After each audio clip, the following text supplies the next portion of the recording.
Ang saya-saya, parang ramdam ko yung energy. Oho. Parang mga may sakit. May sakit mo ba? O halata kasi yung bati pa lang, good morning, parang last day na, no? But anyway, gawin lang ho natin masaya ang pagdalo natin sa Health War Room. Once again, good morning! Morning! God is good! All the And time! all the time! God is good! Amen! Maraming salamat sa Panginoon at binigyan po tayo ng Sabado para magkita-kita ng may dapos namin ang aming pagbimisyon dito sa JN3. And of course, alam ko, excited mo ba kayong makita si Doc Atoy? Ang tanong, si Doc Atoy, excited bang makita kayo? Abay, siyempre, damayo ka mo rin to, no? So gawin lang po natin masaya, pero maya-maya lang po natin makakasama si Doc Atoy dahil bumiyahe pa ko. And nandiyan na naman ho siya, kaso kailangan ho, pag umaharap siya sa aming mga bisita, kailangan ho nakaayos siya. Kaya mahal na mahal ko yung kaibigan kong yan, pinaparlor ko ho muna. Nasa parlor siya ngayon. Meron po ako kinuhang exclusive na makeup artist ni Doc Atoy. At gusto ko lang po pasalamatan para malaman nyo yung makeup artist na yan. Nagpapasalamat ako sa St. Peter sa kanyang pag-makeup. Yun ho yung makeup artist niya. Makita nyo, ang ganda ng itsura niya. Para lang natutulog. Gusto niyo subukan, libre ho yun. Walang gustong sumubok. So, ayan po, nandito po kami ngayon para sa pag-emisyon. Gawin lang po natin masaya. Although alam naman po natin na meron tayong may kanya-kanya tayong problema, lalo na kayong dumalo dito sa araw na to, may kanya-kanyang karamdaman. Pero isang tabi muna natin yan dahil sa araw na to, susunodin po natin na matutunan nyo yung aming health education drive para naman po para sa lahat ito. At magdi-discuss po niyan si Doc Atoy. Ang aming po mga servisyo sa pag-emisyon ay libre po, walang bayan. Ha? So stay put lang po kayo dyan. And for the meantime, para po magdire-diretso yung ating programa, manonood lang po muna kayo ng video ni Doc Atoy at mamaya po sasalang na siya maya-maya. Okay? So para po sa inyong kaalaman, sa lahat po ng mga first-timer na umatin at gustong makita si Doc Atoy, ano ba yung aming pag-emisyon sa Health Forum, ano ba ang ginagawa namin, ito po, panoorin natin. Doc Atoy, take it away. Ayos na kailangan pa ba ng medisina? Hindi na. So ang dapat ayusin, kalusok. Brace yourselves for an inspiring journey into the world of natural healing. Isang naturopathy practitioner na hanginan ang revolutionary approach sa health industry. Ibinuhos niya ang kanyang panahon sa pagtuturo gamit ang natural na pamamaraan ng panggagamot. Bilang isang social media sensation, nakuha nito ang pusat isip ng milyon-milyon Pilipino sa pamamagitan ng ilang libreng health tips, holistic remedies, at transformative wellness strategies. His dynamic online presence has made natural health accessible and relatable, sparking a global movement towards holistic well-being.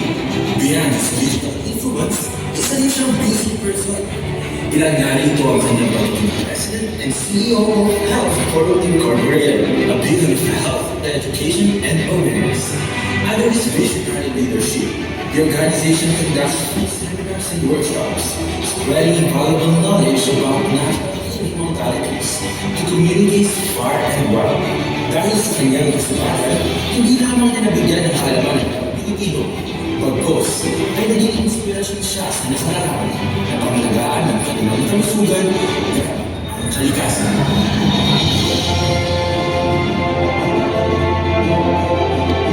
At humudahil naturopathy, a champion of natural wellness, and a relentless advocate for a healthier world. Join us in welcoming the electrifying and powerful Doc Atoy Arboleda.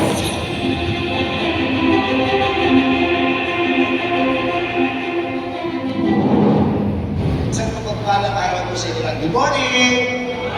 Kasi po, naniniwala ako, the only reason why you guys needs medicine right now, kasi sira po yung kalusugan. Tama o mali? Tanong, maganda to. Sinabi naman nila sa intro. Pag naayos ang kalusugan, kailangan pa ba ng medisina? Kaso may maayos pa ng kalusugan. Aminin na natin, umiinom kayo ng gamot ngayon. Pero nag-aalis ko kayo ng kalusugan. O ba't nangintay kayo bumalik? Hindi na ako problema. Totoo yun. Gusto natin magkaroon ng magandang kinabukasan ng ating family. Nagsasakripisyo ang katawan. Pag nagkasakit na, lahat ng naipon na, pwede lang ubusin. Hindi mali. Kasi nga, akala natin ang kayamanan, material na bagay. Though, flesh pa rin ito. Pero ito po talaga ang pinaka-greatest wealth na we have. At yan po yung gusto kong maintindihan mo bago kayo magbubuhay ang langit. Kung hindi mo maituturing na kayamanan ang kalusugan, wala na pong rason para sa kagaling. Intindihan. Ano bang ginawa mo rito? Big ba't ang sumangot kayo? Okay, at ngayon, dahil po, pag sinabi mo kasi health, hindi po yan absence of diseases. Akala kasi natin, gusto lang natin gumaling. Pag sinabing magaling ba ito, kailangan wala lang ako sakit, mali. Pero bago ko sabihin, ano ba ang tunay na meaning ng health? Lilinawin ko lang, i-disclaim ko lang muna ha. May disclaimer po ako kasi marami pong nanonood sa atin ngayon via social media. Sa tatlong platforms po natin, TikTok, YouTube, and Facebook, nanonood sila ng live. Okay? Ang health forum po, pareho, pakilagay mo ha. Ito po yung disclaimer na kailangan ninyong maintindihan. Marunong ba kayo niyan? Gusto niyo ako niyan? Kayo dito? Disclaimer, ang health forum po, ang Synergy at Health Forum, we are not conducting this forum to treat, diagnose, or cure any kinds of diseases. The real purpose of conducting this forum is to educate our fellow men first, specifically Filipinos, wherever you are around the world, what are the steps to achieve healing. Ladies and gentlemen, let me be clear. Pakinggan na maigit. It is not the doctors that can heal you, neither any of the products that you intend to ingest. It is only the Lord God who can give you true healing. Amen? Naniniwala kayo? Hindi po doktor, hindi rin yung iniinom. Ang nagpapagaling lang sa atin, ang Panginoon. Tama ba? Pero may kasunod yun, if. Ano yung Tagalog ng if? If and only if you will now start to do the right things for your own body and your own souls. Everything that you do, we need to put God first, and He will direct our path and crown our efforts with success. So doon sa Proverbs 3:6, meron tayong tatlong words na gusto kong explore ng konti. Bago ko ituloy dyan sa nakasulat. Ano yun? Put God first. So sabi God, tama? And He will crown our efforts with success.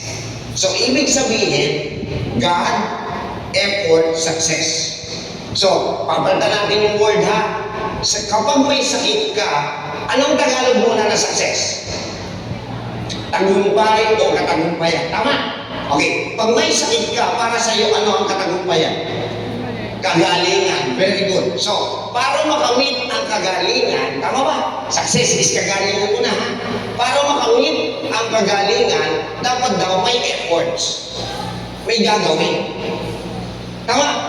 Hindi pwedeng wala. Kasi yung iba gusto iinom lang. Galing na ako. Kalokohan nyo. Matagal na kayo umiinom ng gamot eh. Ba't di pa kayo gumagaling? May tula. Yun yung kukumpletuhin natin today. Okay tayo ba?